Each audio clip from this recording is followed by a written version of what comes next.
Hello and welcome. I'm Ramesh Ramachandran and this is Voice of the Global South.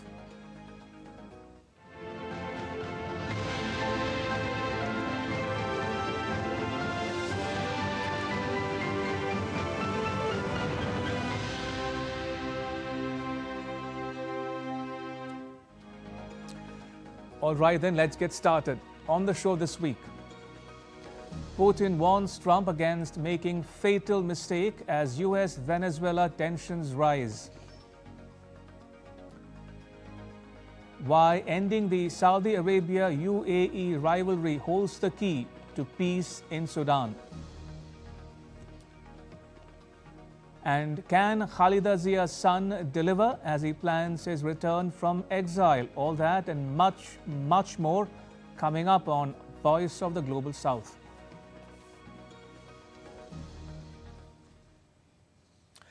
Now, US President Trump is not ruling out the possibility of war with Venezuela. Russia warns that further escalation would have unpredictable consequences for the entire Western Hemisphere. So what is President Trump's endgame in Venezuela? Abhishek Bose finds out. My phone call with President Trump overnight, I pressed him on his pressure campaign against Venezuela. I did ask him if he ruled out war with the country. He told me, quote, "I don't rule it out, no." As the U.S. inches towards a war with Venezuela, comes an ominous Russian warning. Don't make the fatal mistake of further escalating the situation. Мы видим нагнетание напряженности в регионе. As for President Maduro of Venezuela, he is in no mood to give up without a fight. No sangre por petróleo. No to blood for oil, no to interventionism. Respect the sovereignty of nations. No al intervencionismo. He's urging the American people to see reason. The people of the United States, not war. Merry Christmas. Don't worry. Be happy. Be happy, be happy.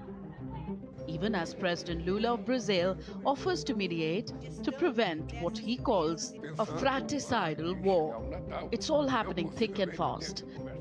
China has voiced support for Venezuela and criticized U.S. pressure. The United Nations Secretary General has urged restraint. Mexico's president has warned against bloodshed. And in an unusual development, Belarus's president Alexander Lukashenko has said that President Maduro would be welcome in his country if the Venezuelan leader ever chose to leave office. What happens next will shape not just Venezuela's future, but stability across the entire Caribbean region and possibly global energy markets as well. What began as American strikes on vessels in the Caribbean and Eastern Pacific, allegedly linked to drug trafficking networks connected to Venezuela, quickly morphed into a massive US military buildup in the Caribbean. In recent months, the US has dramatically increased military pressure. 11 US warships have been deployed to the Caribbean, including the world's largest aircraft carrier, amphibious assault ships, cruisers and destroyers. Thousands of US military personnel are operating in the region. American naval aircraft and surveillance planes have been flying missions from bases, including from Puerto Rico, directly along Venezuela's coastline. And then came another dramatic escalation. President Trump announced what he called a total and complete blockade of sanctioned oil tankers entering and leaving Venezuela. Edward Fishman, a former U.S. State Department sanctions specialist, tells the New York Times newspaper that once you impose a naval blockade, you're only a stone's throw away from using kinetic force. The oil blockade directly targets Venezuela's main lifeline. Although it has huge reserves, years of corruption and mismanagement have crippled production. Output collapsed from over 3 million barrels a day in the early 2000s to just 350,000 barrels per day by 2020. It has since recovered to around 1 million barrels per day. Still a small fraction of global supply, but vital for Venezuela's survival. Because of US sanctions imposed in 2019, Venezuela has relied on a shadow network of oil tankers, which are often called ghost ships.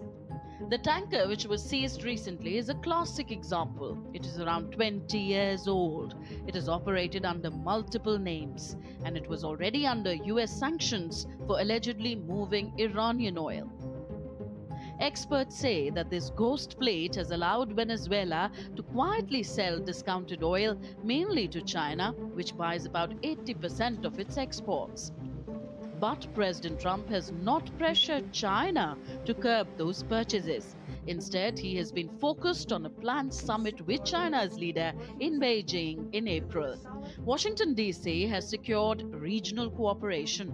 Trinidad and Tobago has agreed to allow the U.S. to use its airports in the coming weeks. The Caribbean nation says that this is for security cooperation and crime prevention, not for launching attacks.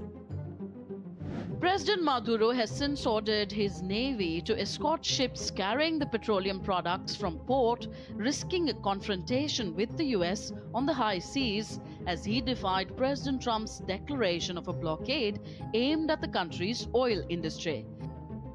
The US journalist who interviewed President Trump summed it up nicely when she said, "This is all notable because the president campaigned on getting America out of foreign conflicts, and now he's not taking another war off the table." So why is President Trump ratcheting up tensions in Latin America? He's been unusually blunt about his motives.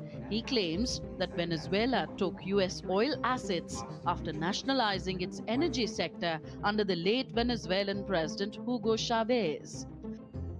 Getting land, oil rights, whatever we had, they took it away because we had a president that maybe wasn't watching. But they're not going to do that. We want it back. They took our oil rights. We had a lot of oil there.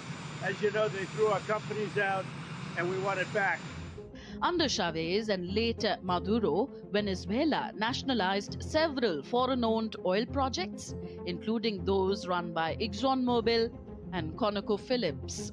President Trump blames previous US governments for not securing compensation. He has vowed to reverse those losses.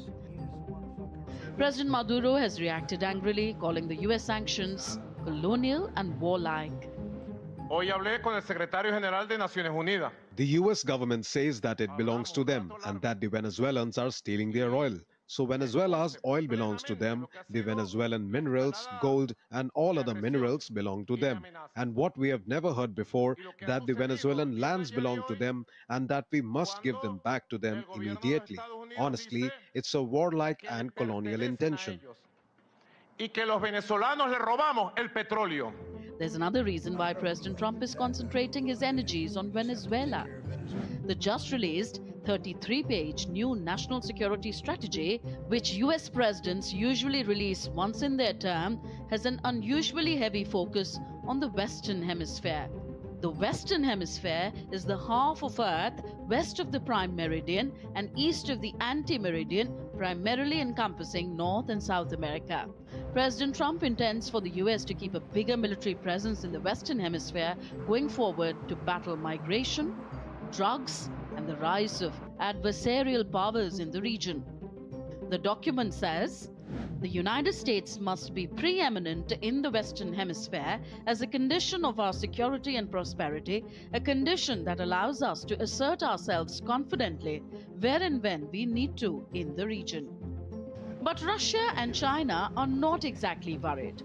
On the contrary, both would be salivating at the prospects of the US getting tied down in a conflict of its own making in its own backyard, allowing them to cement their footholds in the region. Moscow says it is in constant contact with its ally Caracas. President Vladimir Putin reaffirmed his support to President Maduro in a phone call a few weeks ago. President Maduro is a friend of the Kremlin's and has been a regular guest in Moscow for years. The Kremlin has in the past helped prop up Venezuela's struggling economy.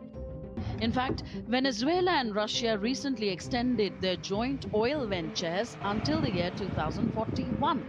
This $600 million deal cements Russian control over energy assets and aims to make US policy changes nearly irrelevant. As for China, President Trump's decision to impose a partial blockade on Venezuela risks undermining a top US policy goal, deterring a potential Chinese naval encirclement of Taiwan. With Abhishek Bose, Tanvi Taneja for DD India. The Sudan war has torn apart one of Africa's largest nations. It's killed tens of thousands of people and displaced millions. But did you know that what is happening in Sudan is a proxy war between Saudi Arabia and the United Arab Emirates? What do these two extra-regional powers have to do with Sudan? Now, after all, both Saudi Arabia and the UAE are located outside the region. In fact, outside the African continent itself. So what are they doing in Sudan, where the fight is really between the Sudanese armed forces and a paramilitary group called the Rapid Support Forces, or the RSF? This is where it gets interesting and complicated.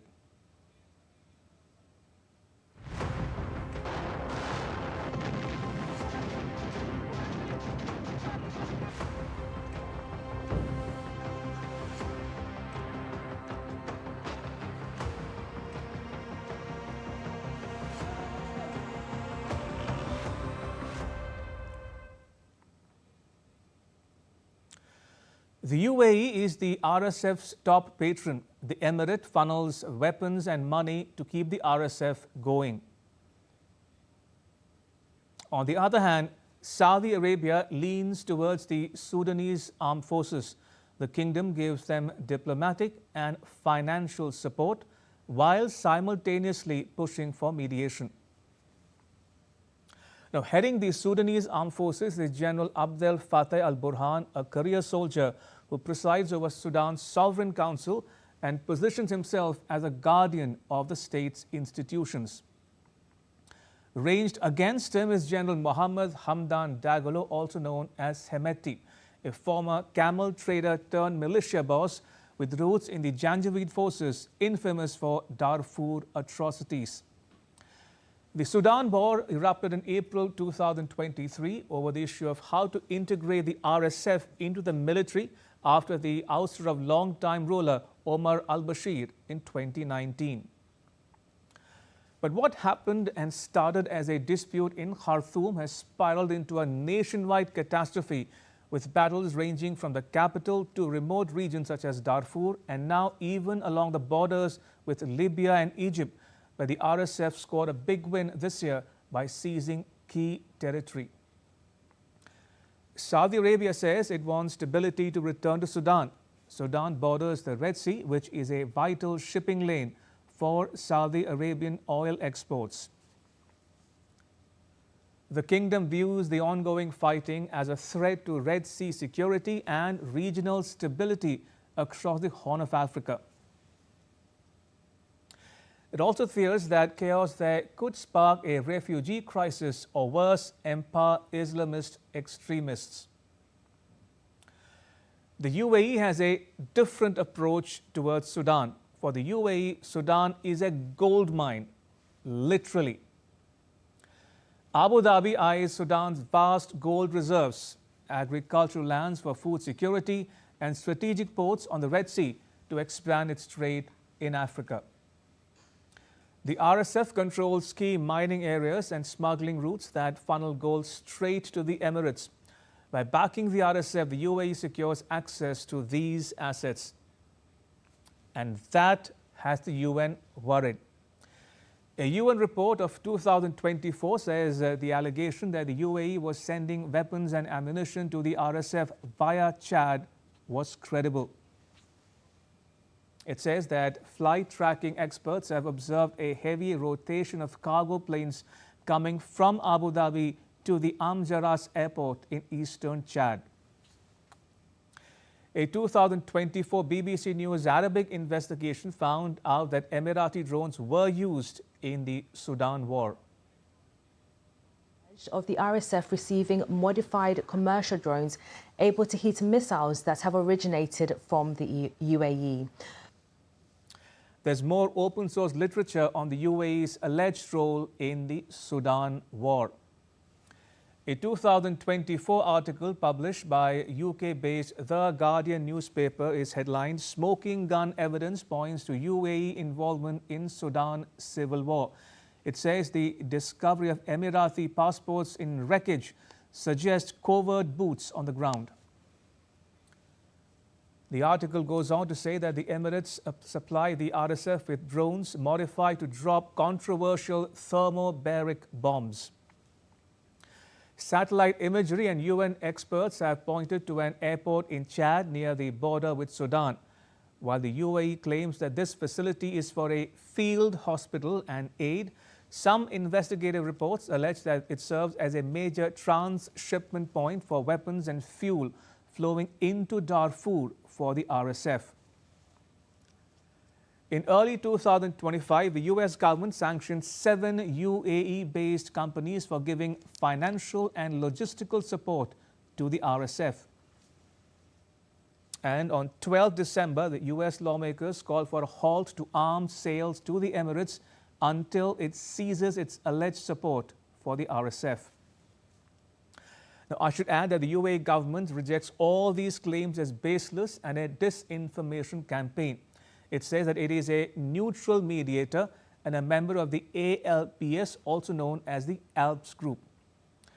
Now, ALPS stands for Aligned for Advancing Life-Saving and Peace in Sudan. It's an international coalition which includes the US, Switzerland, Egypt, Saudi Arabia, the UAE, the African Union, and the UN. It was formed to protect civilians caught in the Sudan war and to push for peace. But an Emirati official acknowledges the UAE's own past mistakes in dealing with Sudan. Dr. Anwar Gargash is a diplomatic advisor to the UAE president. He says that the Emirates had been wrong not to impose sanctions on the RSF and the Sudanese armed forces for overthrowing Sudan's transitional civilian government in 2021. Let me quote him. He says, "We all made a mistake when the two generals who are fighting the civil war today overthrew the civilian government. That was, looking back, a critical mistake. We should have put our foot down collectively. We did not call it a coup." Now, unlike the UAE, Saudi Arabia's support for the Sudanese armed forces is primarily diplomatic, institutional, and economic. The Saudi Crown Prince has set up a Saudi-Sudanese Coordination Council. It oversees a $50 billion plan for Saudi investments in agriculture, mining, and energy in Sudan. The money is one of Saudi Arabia's many leverages over the Sudanese armed forces. If the Sudanese armed forces do not play ball, Saudi Arabia could stop funding the reconstruction of Sudan. Among the current sticking points are the Sudanese armed forces' refusal to sign any deal that treats the RSF as an equal partner in a future government. Instead, they insist that the RSF must be fully integrated or disbanded. Saudi Arabia has hosted talks in Jeddah aiming to broker ceasefires, position itself as a regional peacemaker, and counter the UAE's more aggressive playbook. The Jeddah process, or the Jeddah platform, is the name given to the Saudi Arabia and US broker negotiations from 2023 to get Sudan's warring parties to end the conflict. The talks produced what is known as the Jeddah Declaration of Commitment, but it has not made much progress on the ground. Today, the Jeddah process is steered by a core group comprising the US, Saudi Arabia, Egypt, and the UAE. And speaking of diplomacy, recently Saudi Arabian Crown Prince Mohammed bin Salman hosted General Burhan in Riyadh. Their meeting focused on security cooperation and advancing efforts to end the Sudan war. On 15 December, the chief of the Sudanese armed forces met with US advisor Masad Boulos in Riyadh, a meeting facilitated by the Saudis. Boulos is President Trump's senior advisor for African and Arab affairs. A day later, on the 16th, Sudan's foreign ministry said that General Burhan has welcomed President Trump's determination to engage in efforts to achieve peace and end the war in his country with the participation of Saudi Arabia. It said that General Burhan affirmed Sudan's keenness to work with President Trump, his Secretary of State, and his envoy for peace in Sudan to achieve this unquestionably noble goal. These meetings and statements come close on the heels of Crown Prince Salman's talks with President Trump at the White House in November, when he urged the U.S. to ramp up its involvement in ending the Sudan war. They would like me to do something very powerful having to do with Sudan. It was not on my my charts to be involved in that. I thought it was just something that was crazy and out of control. But I just see how important that is to you and to a lot of your friends in the room. Sudan, and we're going to start working on Sudan. I didn't think that that was one that was going to be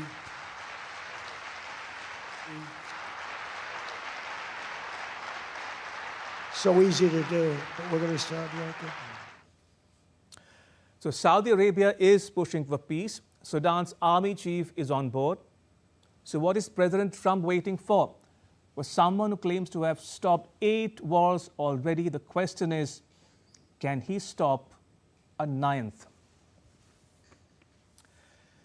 After 18 years in self-imposed exile in London, the man many call the Crown Prince of Bangladeshi politics is finally coming home. 60-year-old Tariq Rahman is the Bangladesh Nationalist Party's acting chairperson and former Prime Minister Khalida Zia's son. He's set to land in Dhaka on 25th December, exactly 50 days before the country goes to the polls on 12th February. Is a report.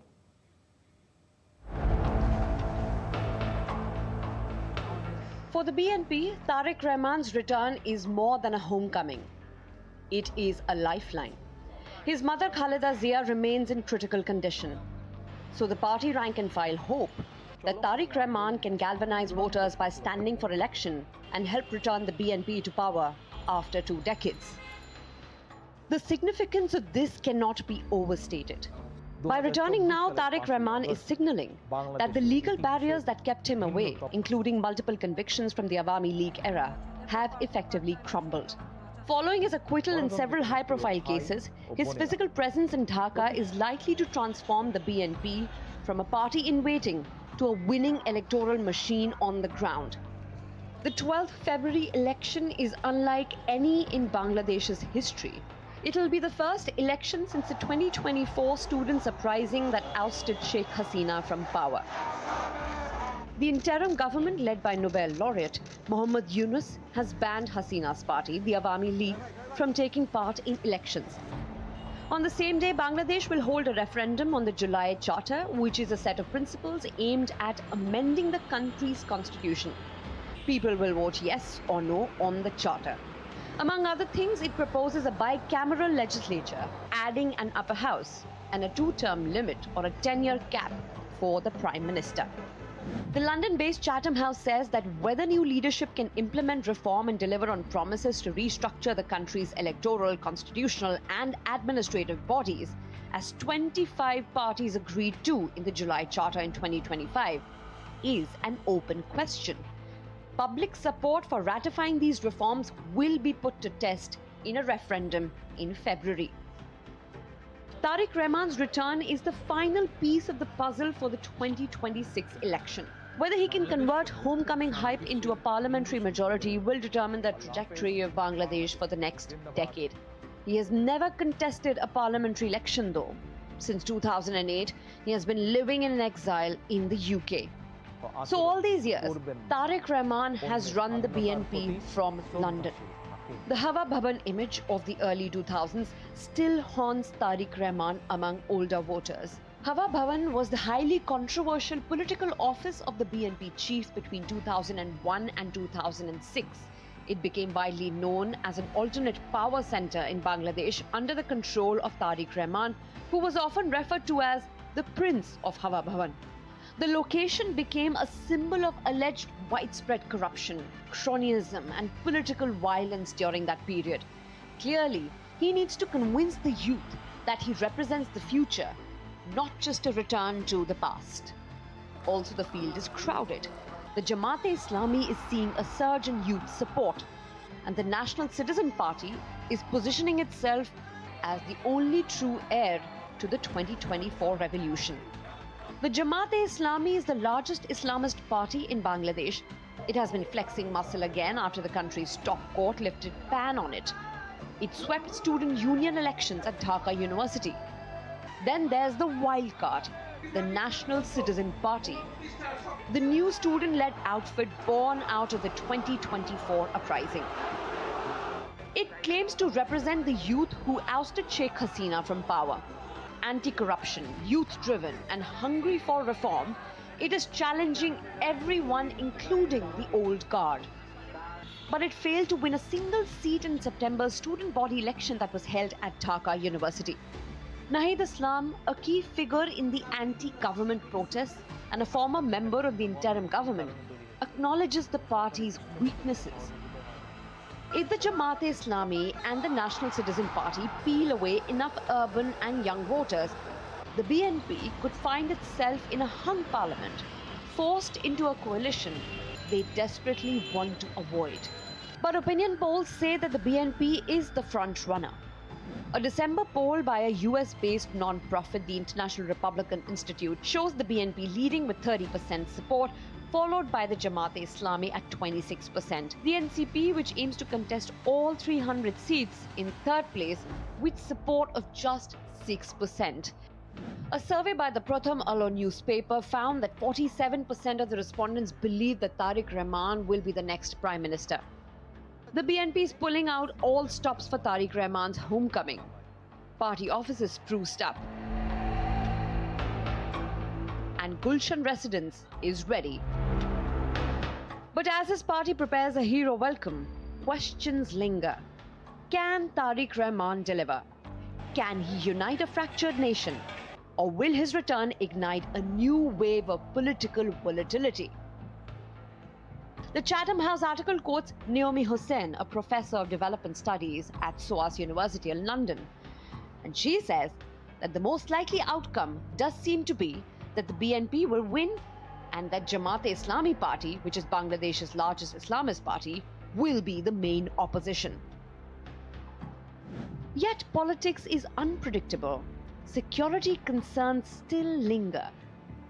A retired brigadier general has been appointed chief security officer to oversee overall security arrangements for both Khaleda Zia and Tariq Rahman. Reforms are incomplete and trust in the process remains fragile. One thing is clear though, when Tariq Rahman steps off that plane on 25th December, Bangladesh's political temperature will rise sharply. A new chapter begins that could reshape the nation for years to come. Bureau Report, DD India. And with that, it's a wrap. Thanks for watching. Bye-bye.